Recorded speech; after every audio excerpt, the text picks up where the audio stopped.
ओम तत्सत। जिज्ञासु मित्रों, आज हम जिस विषय पर चर्चा करेंगे वह विषय आपके प्रश्न से है। किसी ने प्रश्न किया कि माया और प्रकृति में क्या भेद है, क्या अंतर है? दोनों एक ही है या दोनों अलग अलग है, या एक ही है या अलग अलग से इनकी व्याख्या है? जी हाँ, एक ही है, लेकिन इनकी अलग व्याख्या है, अलग भावनाएं हैं। अलग भावनाएं कैसे हैं कि माया क्या है? त्रिगुणी माया का वर्णन होता है, 3 गुणों से माया है। प्रकृति भी 3 गुणों से ही है। प्रकृति के विकास क्रम में 3 गुणों की विषमता है और उस 3 गुणों की विषमता से ही आगे के तत्व विकसित होते हैं। माया के अंदर मिथ्या की भावना है, प्रकृति के अंदर मिथ्या की भावना नहीं है। अब माया में यह बात है कि त्रिगुणी माया है और यह विवर्त है, और प्रकृति विवर्त नहीं है। प्रकृति विकास क्रम है। प्रकृति एक विकास क्रम है, जबकि माया एक विवर्त है।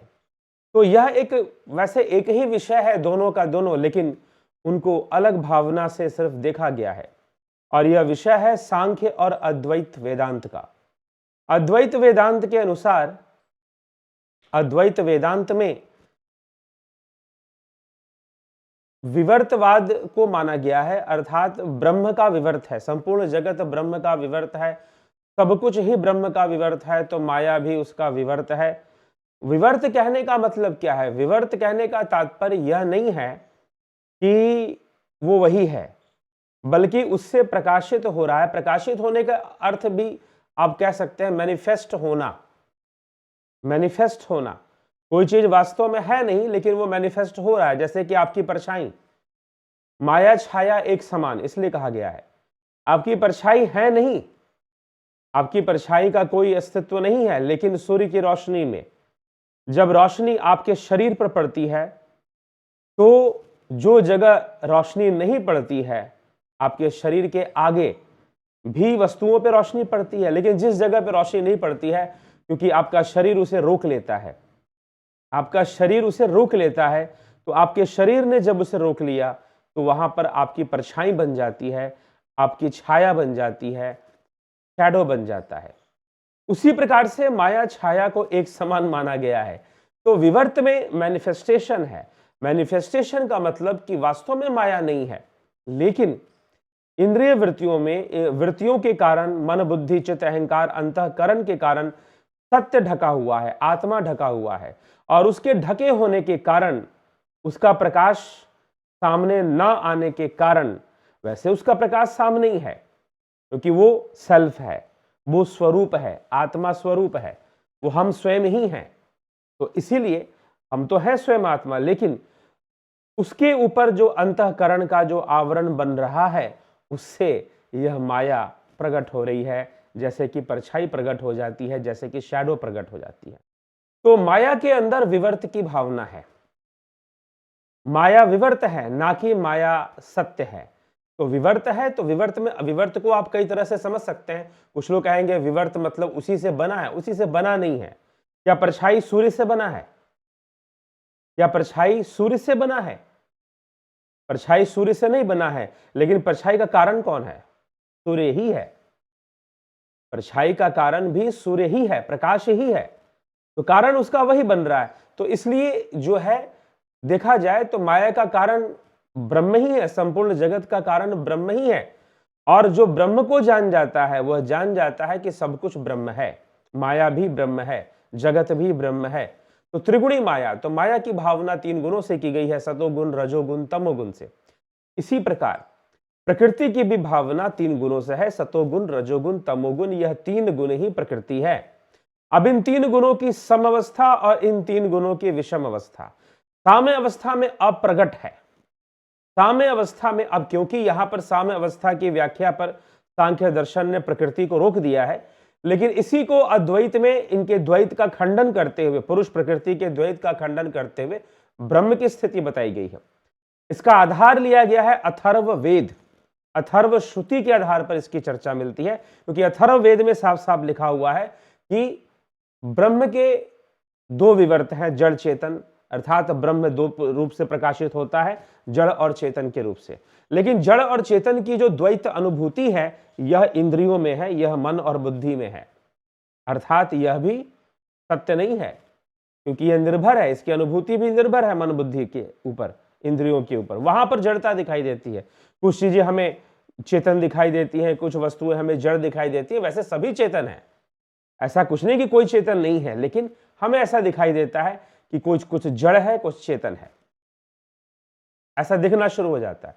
तो यह विवर्त का विषय है, माया विवर्त का विषय है। और प्रकृति में विकास क्रम, अर्थात यहां पर अद्वैत वेदांत में माया है और यह विवर्त है, यह मैनिफेस्टेशन है।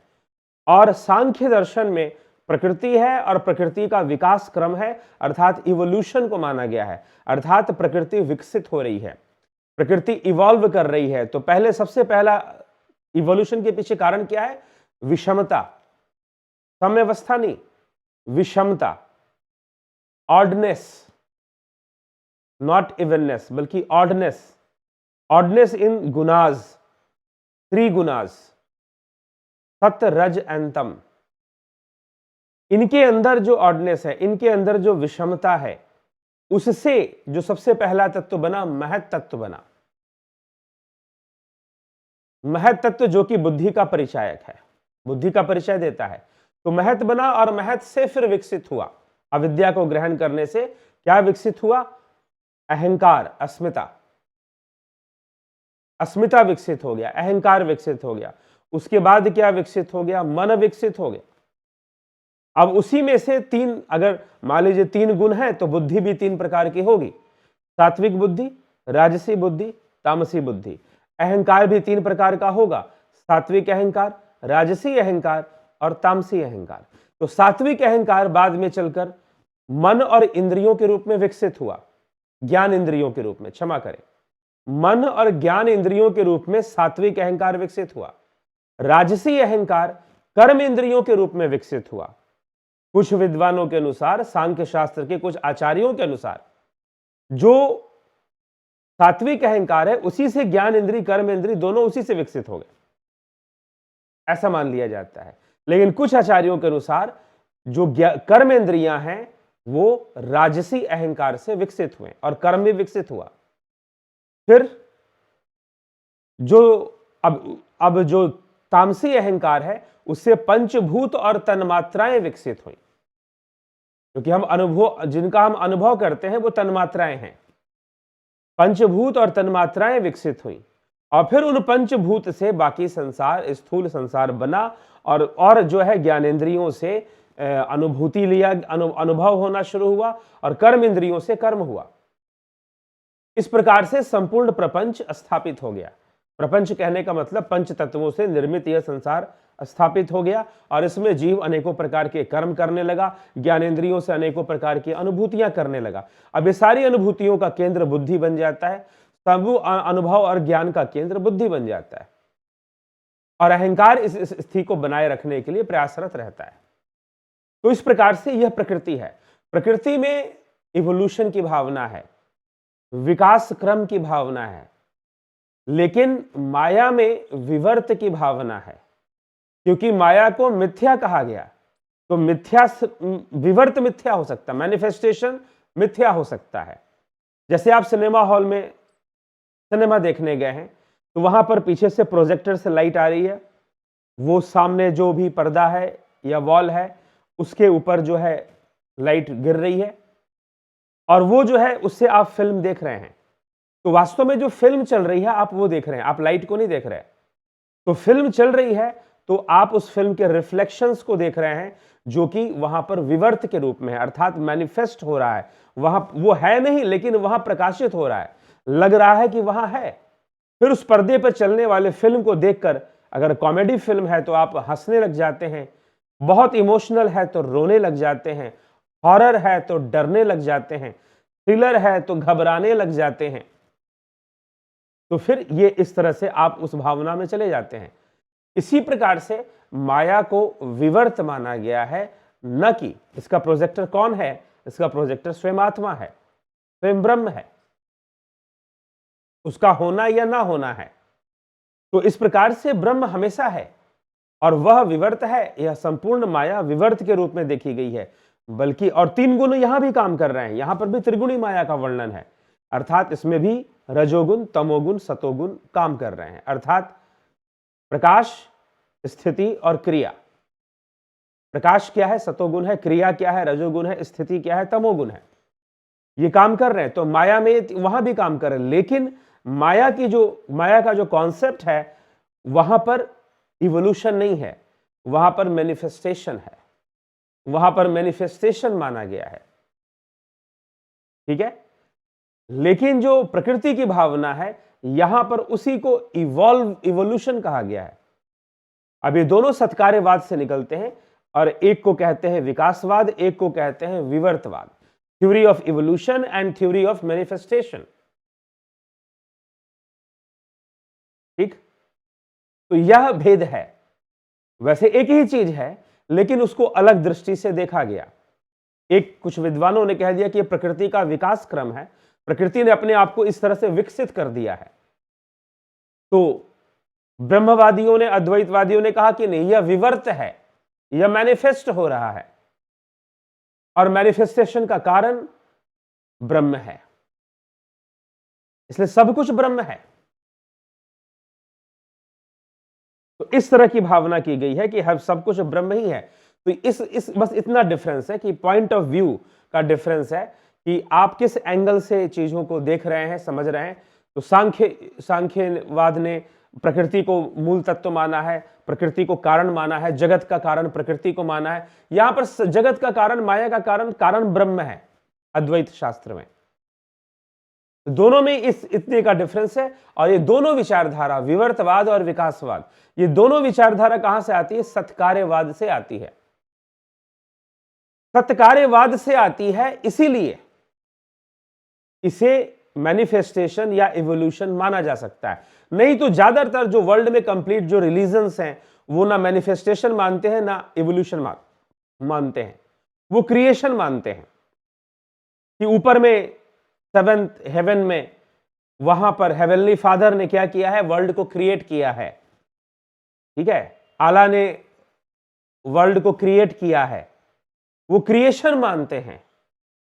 लेकिन यहां क्रिएशन नहीं माना जा रहा। जैसे कि साइंस में इवोल्यूशन को बहुत ज्यादा बिलीव किया जाता है कि वर्ल्ड इवॉल्व हो रहा है, चीजें इवॉल्व हो रही हैं, हम भी इवॉल्व हो रहे हैं, हमारी स्पेसिस भी इवॉल्व हो रही है, इसको माना जाता है साइंस के अंदर।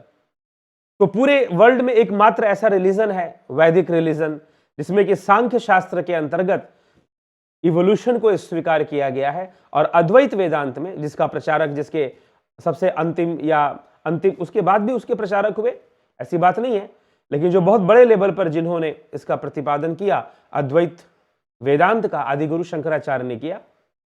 तो उनके द्वारा, और उससे पहले भी जो अद्वैतवादी हुए, राजा जनक हुए, अष्टावक्र महागीता ऋषि अष्टावक्र हुए, या गौड़पाद हुए, गोविंदपाद हुए, या फिर योग वासिष्ठ में भी अद्वैत वेदांत की चर्चा मिलती है। तो ये जो भी अद्वैत का विषय है उसमें संसार को, माया को मैनिफेस्टेशन माना जाता है, विवर्त माना जाता है। बस इतना ही भेद है, प्रकृति और माया का बस इतना ही भेद है। तो प्रकृति को इवोल्यूशन के रूप में देखा गया है कि प्रकृति इवॉल्व कर ये सब कुछ प्रकृति है, लेकिन ये इवॉल्व हुई है। ये तीन गुणों की विषमता से बुद्धि, बुद्धि से अहंकार, अहंकार से मन, फिर ज्ञानेन्द्रियां, कर्मेंद्रियां, पंचभूत, पंच तन्मात्राएं, टोटल जो है 24 तत्व और 25वां चेतन तत्व को माना गया है। आत्मा को, पुरुष को माना गया है, उसको माना गया है। तो इन 25 तत्वों से यह सब कुछ हो रहा है, ऐसी व्याख्या मिलती है। लेकिन इसमें तत्वों को इवोल्यूशन बताया गया कि तत्व जो है एक दूसरे से इवॉल्व हो रहे हैं, आगे बढ़ रहे हैं, इवॉल्व हो रहे हैं, बन रहे हैं वो। लेकिन यहां पर अद्वैत वेदांत में इवोल्यूशन को एक्सेप्ट नहीं किया गया है, बल्कि मैनिफेस्टेशन को एक्सेप्ट किया गया है और उसे ही स्वीकार किया गया है। तो अब इन दोनों का आधार सत्यकार्यवाद है। सत्यकार्यवाद इसका आधार क्यों है? क्योंकि सत्यकार्यवाद कहने का मतलब सत्य कार्य, कार्य का सत्य क्या है, अर्थात सत्य कहने का मतलब कारण क्या है। किसी भी कार्य का सत्य तो उसका कारण ही होगा। तो कोई भी कार्य हुआ है, अगर घड़ा बना है मिट्टी का, तो उसका कारण क्या है? उसका कारण मिट्टी है। और उसका कारण कुम्हार है जिसने बनाया है, ठीक है। और उसका कारण एक और है कि आवश्यकता भी है। तो कई जो काउजेस होते हैं, अगर हम न्याय दर्शन को पढ़ें या अरस्तु को पढ़ें, एरिस्टोटल को अगर हम पढ़ते हैं, तो एरिस्टोटल ने जो काउजेशन थ्योरी दी है अपनी, कॉज एंड इफेक्ट थ्योरी या काउजेशन थ्योरी दी है, उसमें उसने बताया कि किसी भी चीज के कितने कारण हो सकते हैं। मटेरियल कॉज हो सकता है, एफिशिएंट कॉज हो सकता है, मटेरियल कॉज, एफिशिएंट कॉज, फिर आपके फॉर्मल कॉज हुआ करता है, फाइनल कॉज हुआ करता है। तो इस तरह से रीजंस कॉज हुआ करते हैं।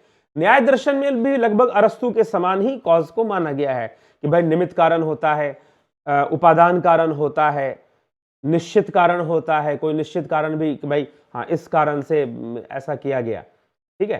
तो अब ये सारे जो कॉज हैं, लेकिन जो सत्कार्यवाद है इसको नहीं मानता। सत्कार्यवाद मात्र उपादान कारण को मानता है। और उनका तर्क क्या है इस विषय में, क्योंकि मिट्टी से घड़ा बना, घड़ा मिट्टी से ही बन सकता है ना, तो उसका कारण तो सिर्फ मिट्टी है। कुम्हार ने बनाया, कुम्हार कारण नहीं है। सत्कार्यवाद का तर्क है कि कुम्हार कारण नहीं है। कुम्हार क्या है? कुम्हार तो बस उस प्रोसेस में एक योगदान दे रहा है अपना, वो उत्प्रेरक है। उत्प्रेरक मतलब कैटलिस्ट है। कोई रिएक्शन होता है तो उस रिएक्शन को प्रमोट करने के लिए या उस रिएक्शन को कंप्लीट करने के लिए कुछ कैटलिस्ट यूज होते हैं। अगर आपने थोड़ी सी रसायन शास्त्र, केमिस्ट्री पढ़ी हो तो उसमें उत्प्रेरक की बात आती है। तो कुम्हार कारण नहीं है, कारण तो मिट्टी ही है, क्योंकि मिट्टी से ही घड़ा बनता है, लोहे से नहीं बनता या तांबे से नहीं बनता। हां, उस आकृति की चीज बन सकती है, लेकिन उसे घड़ा नहीं कहेंगे हम, या उसे सुराही नहीं कहेंगे हम। सुराही बनेगी तो मिट्टी की बनेगी, ना कि लोहे की बनेगी, तांबे की बनेगी या एल्युमिनियम की बनेगी, कभी नहीं बनेगी। ना कि पीतल की बनेगी, बनेगी तो मिट्टी की बनेगी। तो किसी भी वस्तु का जो निर्माण हुआ है, उसका जो उपादान कारण होता है वो हमेशा फिक्स होता है, उसको कोई चेंज नहीं कर सकता, नहीं कर सकता। मान लीजिए कुम्हार ने, अगर हम कहते हैं कुम्हार कारण है, कुम्हार ने मिट्टी से बना दिया, तो ठीक है, कुम्हार लोहे से बना दे, कुम्हार प्लास्टिक से बना दे, क्या प्लास्टिक से बना देगा वो? तो प्लास्टिक से जो चीज बनेगी उसे हम सुराही नहीं कह सकते। अब कुल्हड़, अब मिट्टी के जो ग्लास बनते हैं, लोग चाय पीते हैं, उसे कुल्हड़ बोलते हैं। तो क्या कुल्हड़, आप स्टील का ग्लास बना उसे कुल्हड़ बोलोगे क्या? उसे आप कुल्हड़ नहीं बोलते, और उसमें वो गुण भी नहीं है।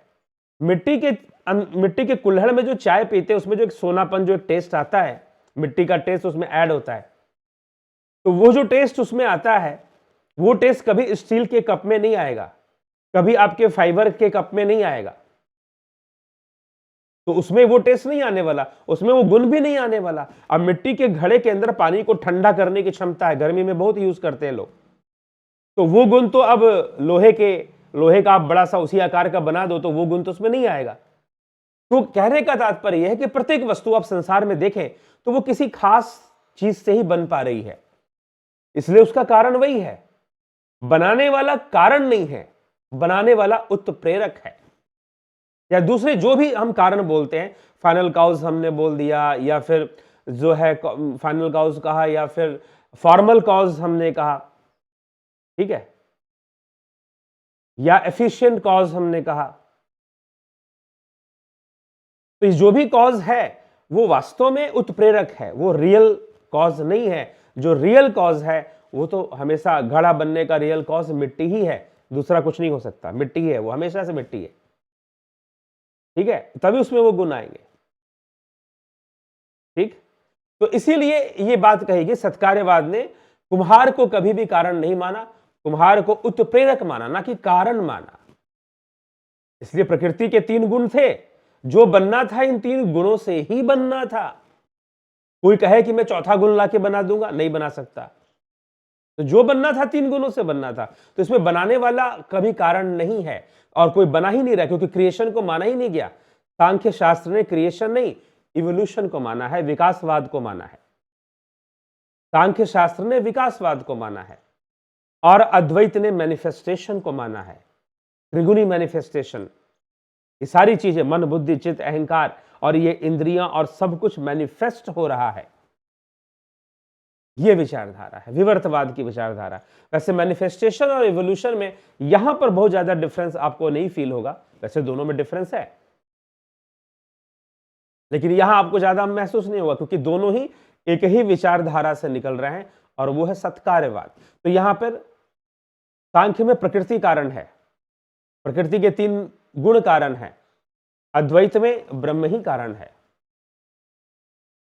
तो अद्वैत आपको द्वैत में अटकाता नहीं है कि भाई यहां पर अटक गए आप। तो इसीलिए बाकी जो द्वैतवाद है, दूसरे जो द्वैतवाद बाद में आते हैं, वहां पर द्वैतवाद अलग तरीके से प्रस्तुत किया गया है। सांख्य का द्वैत दर्शन और मध्वाचार्य का द्वैत दर्शन में बहुत अंतर है। सबसे बड़ा अंतर तो क्रिएशन और इवोल्यूशन का ही होगा कि भाई वहां पर कोई परमात्मा बना रहा है और यहां पर कोई बना नहीं रहा है, यहां पर चीजें इवॉल्व हो रही हैं। यह बात यहां पर सांख्य शास्त्र में कहा गया है। तो यह बहुत बड़ा डिफरेंस है, माया और प्रकृति, और दोनों का आधार सत्कार्यवाद को लिया गया है। तो इस प्रकार से ये अंतर है माया और प्रकृति के बीच में भी, और दोनों के पीछे जो मूल विचारधारा है वो सत्कार्यवाद का, मैनिफेस्टेशन और इवोल्यूशन का ये डिफरेंस है। तो यही हम समझे, और मूलतः मैनिफेस्टेशन को समझे या इवोल्यूशन इसको कहें, हम इसको अनुभव करना चाहते हैं तो ध्यान के माध्यम से। जब हम चित्त वृत्तियों का निरोध करते हैं, इंद्रिय वृत्तियों का निरोध, मन का निरोध जब होता है, बुद्धि सम अवस्था में जब जाने लग जाती है, तो हम देखते हैं कि हाँ भाई, पहले बुद्धि और बुद्धि से ये सारी चीजें एक एक कर सामने आ जाती हैं। हालांकि ये बहुत जल्दी आती है सामने, लेकिन एक एक कर ही आती है। तो इसलिए ये सारी व्यवस्था ये बनी हुई है। तो जब हम ध्यान करने लग जाते हैं तो हमें समझ में ये थोड़ा आने लग जाता है कि हाँ, बुद्धि जब सम अवस्था में जाती है तो समाधि होती है। तो यह ध्यान योग का विषय है, प्रैक्टिकल हमें समझना है तो जरूर हमें प्रैक्टिस करना चाहिए। साइकोलॉजिकल प्रैक्टिसेस और साथ ही साथ मेडिटेशन, ध्यान, योग का प्रैक्टिस करने से इन सभी विषयों को समझ पाना आसान होता है। और दार्शनिक विषयों को गहराई से समझना चाहते हैं तो ऑनलाइन कोर्स चलता है विश्व सनातन दर्शन का, फिलॉसफी के ऊपर यह कोर्स चलता है, जिसमें कि आपको 30 वीडियोस दिए जाते हैं। और इसमें प्री सोक्रेटिक फिलॉसफी, 6 वैदिक फिलॉसफी जिसको 6 शास्त्र कहते हैं, Socratic philosophy, Buddhism and Jainism, Hellenistic religion, Kant, Hegel and Descartes, इन सब को पढ़ना होता है। इन सबको पढ़ना नहीं बल्कि इनके ऊपर वीडियोस आपको मिलते हैं, इनको सुनना होता है। तो आप सुनेंगे, देखेंगे, वीडियो है तो दोनों काम होगा, देखना सुनना। तो आप ये वीडियोस मिलते हैं आपको, और 30 वीडियोस लगभग इस कोर्स पे मिलते हैं। आप इस कोर्स को ज्वाइन करना चाहते हैं तो हमारे वेबसाइट पर जाकर भी सीधा ज्वाइन कर सकते हैं। स्कैन करेंगे, यहाँ पर जो QR कोड दिया गया है उसको स्कैन कर सीधा वेबसाइट पे जा सकते हैं। ठीक है, इसी प्रकार से स्वर योग के ऊपर कोर्स दिया जाता है, इसी प्रकार से प्राकृतिक चिकित्सा, और इसी प्रकार से आपके ध्यान योग और मनुस्मृति के ऊपर भी ऑनलाइन कोर्स दिया जाता है। और साथ ही साथ पैरानॉर्मल विज्ञान के ऊपर भी कोर्स दिया जाता है। तो पैरानॉर्मल कोर्स का भी हम लाभ उठा सकते हैं अगर आप इस विद्या को, इस ज्ञान को समझना चाहते हैं, या फिर ऐसी समस्याओं से जूझ रहे हैं तो भी आप इसका लाभ उठा सकते हैं। तो जरूर आप इन कोर्सेज का लाभ उठाकर अपने ज्ञान को बढ़ाइए, अपने विवेक को बढ़ाइए और अपने जीवन को आसान बनाइए। चलिए, इसी के साथ हम विचारों को यहाँ विराम देते हैं। बहुत बहुत आभार आप सभी का। ओम तत्सत।